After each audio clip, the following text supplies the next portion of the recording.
ye nyem kwada o se empenfo ka se bi omo ka se oni panyi be kuno na wompom no na owidium yes na omo ka chela mi ya ma se wo akwada twe ho yesi akwada bo nwa omo achechede sa etiwe ya achechede nyem kwada nam etimumpu abintu na me ya aduma next 2-3 years now mo sumako je gavimo pedrimo la mi ya ma mu dani omo enye ndu omo sisa kwada nketenkete mu ko pecha mbeze gaje interplayers na age na kachi dodo na te brain enie se omo so tumi ko banim na unu se adna ya pa e kana te ye no na time na so awie 90+5 ena inter be na 3-3 inter for ya bo no mo bo enya bo masa boxing na say ga on de aye boxing bi chese kata mo bo de enya ball there be nya fe no be ball free say ye de be to form paper bi ani masa we na ye ni breso na unim say final men person me hwe ase minya ase maminya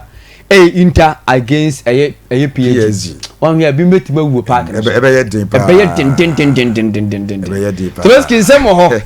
semo para hey Madrid for us when you agyapa oh yeah omo bosi pa Madrid for ni agy yes omo ni agy na anka onkomende hwe fire cobra ho nice one over na enya da agy di mon komo yi pa ehun hia pa prof champion when I feel as new crowd etie for your crowd with you yenko Oi tabusia foyenkona yemfa ayentwumade no enso mara bianso etumi enye kama ene yenya trasidie na chese enkofo kroso nsam no ena mi kokofa po twumade so na pepianso timi kama etimi midi picture bi ma me pa chupi aye yenwotwuma enso fo me ene eye wente enti ene adache ni poso ye hwetwuma nase a ana eye pepa chese ntentam so na ye kono pepianso timi kama etimi emfoyina Jamano and a last picture ye pay one tomorrow no anyone so temia kama and when game say to me to draw and ye don't come on no pay so a temia pay and yan saketaka a tabusa for yan shall ye shall say to young queen yan for and some aim to draw no pay so temia kama and what tima ye MC posa one more effort fight for my young ye fences a use pain na amuko my fences or my Italy na Milan Como eno mukotuye eno ana enya sanketo game ni ensha ten na tima ye inter adikan ko she 2 goals kama na bi pensu koyen entima Inter Milan team no MC pasa ebetete e makani koye ayechesa 3 goals to 2 in favor of tima ye fen ayechese MC pasa na omakato samusa nkwatan se yantwe ya mu petimi akuanum ase ena se tima ye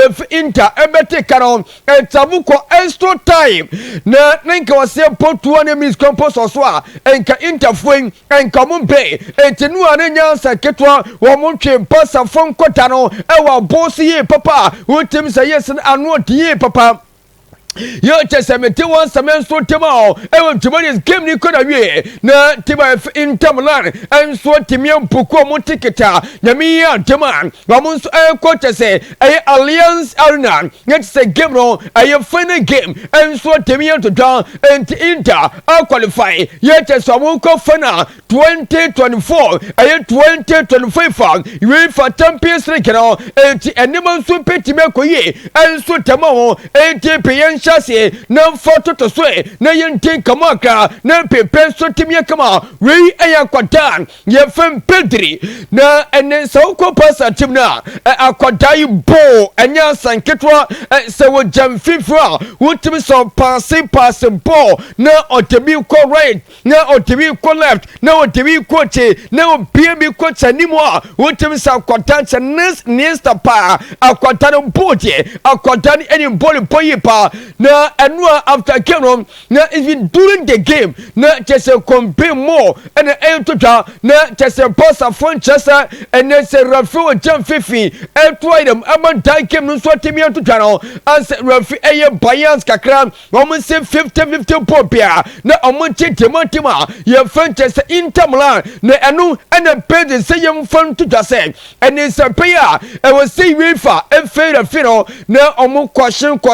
we pesan sempa kumini bi entisa se rafino just animo yero enya just efota etwe eya kwada ye fem pedri ye wosia kan entimantima ye fem chese MC bossa eno otisa nsem totwa after game na mete one some enso timao ewa tumari so entipian toso na ye mfam pepe so na pepe so timie kama we eye Mike Ateta na Mike Ateta eno on big pop na ATV since we remember honest ya te nkomo we tie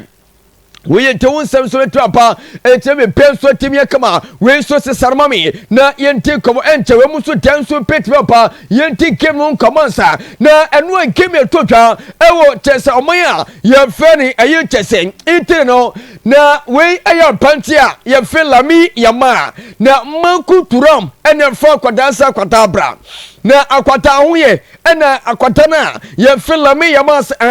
bra me hoye eno se akwala dwamotre bona ye banu chesa musa nkwata no chesa akwata bonwa na akwata achichitete ye mo etinyabo trepa na ye ne ye bon ya chen eni chesa makutura wutibi diante boni ya pupopia na nso UEFA Champions League ye ntimi nchibi ensi na so enti eni semuti pa semi final bema we enyensu nyampotre enkakren kampor wuni mponi ya ntate enti enua chesa after game ya nisua na kwata ye fela mi ya mayetara na utim sanya sanketwa kwata ni tenisuo akwata ni su ena Marcus ayeturan ensu ko konsonu kama tese okwache chene wese bema enyamba nso petimi akoyi ene uwo future ye dance piano ayi UEFA Champions League no wonso petimi atimi etiwe eyenkoma efi enu enkema openia ye fentese Marcus ayeturan ene akwata ye fela mi ya ma after game no enso ne nsam kakre fopa me de wasam enso ayotwa ewo tumade so 8 pm so na yenko yanimsa na we ayen goalkeeper ye fe yansoma na otako post etimatima ye fe ayechese Inter Milan na wasin ayechese enu akwada na ye fe lami ye manya bobi na wo de twabono ewo team no so ene se ukwa Facebook ana se wo yan toni ewo Facebook no so ko Facebook anu wanye geni bia hwe koche game na akwada na ye fe lami ye man boy na ene keeper si yem fam tutase was he and was saves we are ye just any all time best saves and oye was it that be akwata fella me yamano akwata what talent was he akwata bo party akwata bo pani atati na osi yem fam to say and after say we saw bono na nemfe just nemfrom na sa wotwe enkase na wonma as emote kakra just mo twotim say yes just enko diagwa enke obiti me bra awata bona kwatana ye fe lami ya mampo ya onu kokipa ye fe yansuma enso ekoyi bon efe no wase kwatane bode woni mpo wase bowe no and all time best savior just wonso timi sevie entima ye fe Inter Milan kwatana ye fe lami ya mampo no pano enso penia ye fe yansuma kokipa entima Inter Milan enso bona paso mete wasam no enso entotwa ewo tumade so enya sanketa entipi yentroso na foto so na lami ya ma once again woni enua chese o hwete ruade peye after game lami ya ma se o dia yohwo was enkalians arena enkaye enieko enti enua kwata e lami ya ma after game no na I was a bema twene ho kakra ye edu salavia na ato twentwa na ato kasa na ato ntase etinu ntase echi lami yama na sting amanfo pa kwata ya paso na openia ye fen ayechesen openia feature Henry wase yem fen tutwa se san kwata we na wo bia Facebook so e Malipoti FM on Facebook no wase kwata montwe no don't piano Ballon d'Or wo piti mi achechibi edi ase nanso wasi consistency etimi panafa na onyalaki na wambrebra akwadanso petrepre all time best player ewa sase so we eyensema openia ye fe Thierry Henry former player entimatima ye fe Arsenal wani yututa ena mete wansam enso tema ewa ntwemade so enya sanketwa wo munyine mpa kwata fe lami ya ma wamu bona baso entiano ayenkamo ye efro paye tebi yentose na fodie katotoso na pepe so temye kama mami ko eni game no na eni game no openia yefa Ashraf Hakimi ene wode nsem kakra enso temi atotwa na Ashraf Hakimi esiakan entimatima yefa Chelsea Paris Saint-Germain na ene sampaya pema atene epetimi agita atene epe huye papa enya saketo game no eye kema ene epe shiye pa na enu ne sen openi yefa Chelsea openia yefa Ashraf Hakimi wasi yemfa ntotwa se ene game no omukọ se omo kwa perform kama na the end of the day omo so temi age eye Chelsea kuwa no enso de som na so na pe so temi kama na omo betemi age a unless say omo kwasa final eti atinanie we enye matrama kwe na no omo performance na eja so etroski for trimami na yentia pantia ye fe eye Chelsea kachra for kimi prayer ye o se ka tematima ye fe ne eye sen popokwa ye fe PG hey akwatai bo enya sanketwa ono pepia Chelsea performance ekwankan mom yentie openia ye fe ne Ashraf Hakimi prayer tima ye fe eye Paris Saint-Germain. Est-ce que c'est bueno, yo creo que Je crois que durant l'année, nous avons joué contre des adversaires qui sont aussi très forts sur les coups de pied arrêtés et nous avons défendu assez bien, me semble-t-il. Et je crois que nous avons aussi créé du danger, mais je crois que la clé demain, c'est de ne leur donner aucune chance sur leur point fort, qui est ce jeu sur les coups de pied arrêtés. Donc il faut maintenir la concentration, être concentré sur tous les petits détails parce que dans cette compétition, c'est ce qui est le plus important et c'est ce qui fait la différence.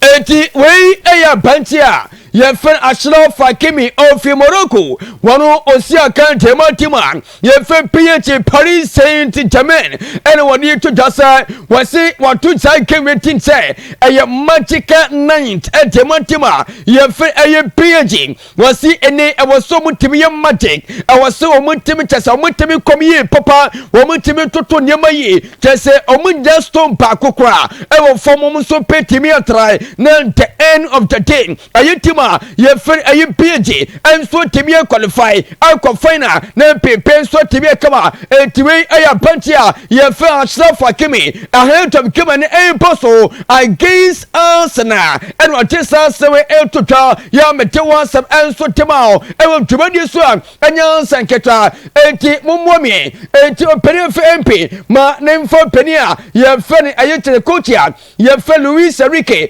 on front to somami na yenti Luis Enrique wonso kamo sanse ene papai wonso portray papa tematima ye fen aye Chelsea tima ye fen PG na PG timi omuso mania peo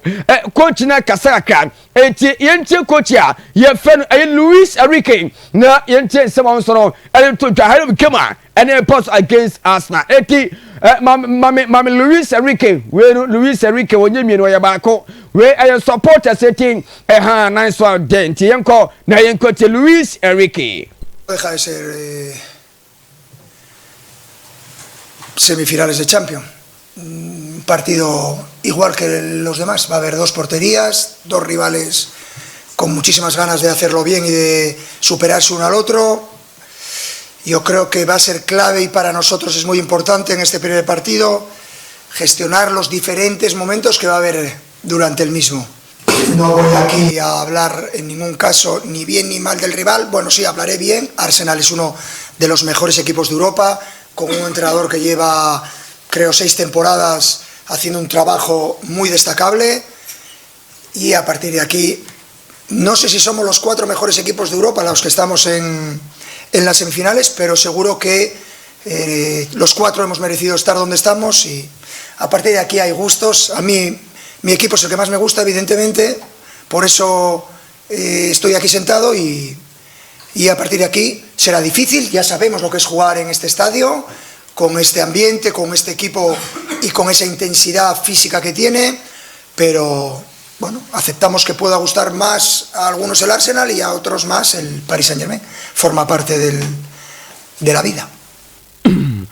Eti wei ayen soma openia ya fe Luis Enrique enso ade totwa wase wase omutimi history na onse enatimsia chese empenimfo sika be wromu a chese omunso timi to me kan a eyetime fe Chelsea the year 2003-2004 season and openia ya fe chese Roman Abramovich empire wo beto time fe Chelsea the next 4 years no the year 2008 wo ko UEFA Champions League final one temiaji the year 2012 no onso timi koi wo ko chief tima ye fem Munich and some e benso timi kama and the Man City enso temiaji echinje altu tima ye fem PSG na so penia ye fem ayechesen na sa Khalifa onso waso timi chipi na penso timi kama Ethiopia ye fem Luis Enrique sayem fem to jase ene e was omi history etimotim no na pepen so timia kama etwe ayen kama elso mene wudin e so na pepen so timia kama ma menko Arsenal ene bantia ye fenti kan raisa wonu echemutima ye fe Arsenal no okasan etema PS no etie kote sema abantia ye fenti kan raisa ene to twa out of kemane e pass against a PSG Arsenal player. Yeah, hopefully maybe tomorrow night I can get another one. Let's see. Yeah, 100%. I think we showed we can do it. When we went to the Bernabeu the other week, there was a lot of questions on whether we could rise to that occasion. We obviously had a 3-0 lead, but there was still so much talk about them obviously coming back and playing at the Bernabeu, and we've not experienced that before. But I think as a group we handled that amazingly well. Obviously the atmosphere tomorrow night is going to be incredible as well, but we've proved that we can handle big situations. And tomorrow night's another massive step for this team, you know. We're a young team, but if we want to keep being one of the best teams and want to win stuff, we need to keep taking these massive steps. And tomorrow night's a big step to take, and we're fully driven by the fact there's a final, 90 minutes away, so we need to be ready. Yeah, he's incredible. He's our leader, he's our captain. He trains every single day. He plays every minute of every game. He's one of the best lads I've seen away from the pitch in terms of how he lives his life. Eti wei eya bunch fenti kan rest na isim na sa ne confidence no e from kakra sanse ene game che bema ene swan to nyema ya waso empe tibia ya shie papa enya sankecho wochi bi se game eye game anu empe ye die pa eti dikaresa ene omo twese game je ene omo so pe timia qualify na pepe so timia kama eti anu ayensam kakra e from pa mete wansa no enso tuta ewo chimadi so enya sekretaka na maminko penia ye fen coach na wono ye fen Mike Ateta na one scarce post anything come out ye coach Ateta. Day workout, nothing too serious obviously with the big game coming up very, very fast. Then back to the hotel. They're back at the hotel now where they'll have a little bit of a rest, maybe something light to eat, a team meeting, and then just stay focused and put all minds to that game later on today. So yeah, we've seen the Arsenal players and there is a real buzz about them of confidence despite that 1-0 deficit that they've got to overcome. Mikel Arteta is saying that it's time to make history. He said it several times in his news conference yesterday. Eti wei Sky Sports on Konya. Wamo enfasu discovery game no enso penia. Ye Mike Ateta so ye. Eti yankoti Ateta nankasa. Wano ensemo no odi tuta. Game and post against a team. Ye PSG na enema enso etimye kama sasa Ateta niya brepa. Enya sanketra. The first game, better, more consistently. If we do that, the probability for success will be very, very close to us. We are more than capable. We've done it in Europe against a lot of odds. Probably nobody would say that we'll be in this position. So that was against history as well. So let's make our own history. Gary from Sky Sports. Eti onse onsume history elchineje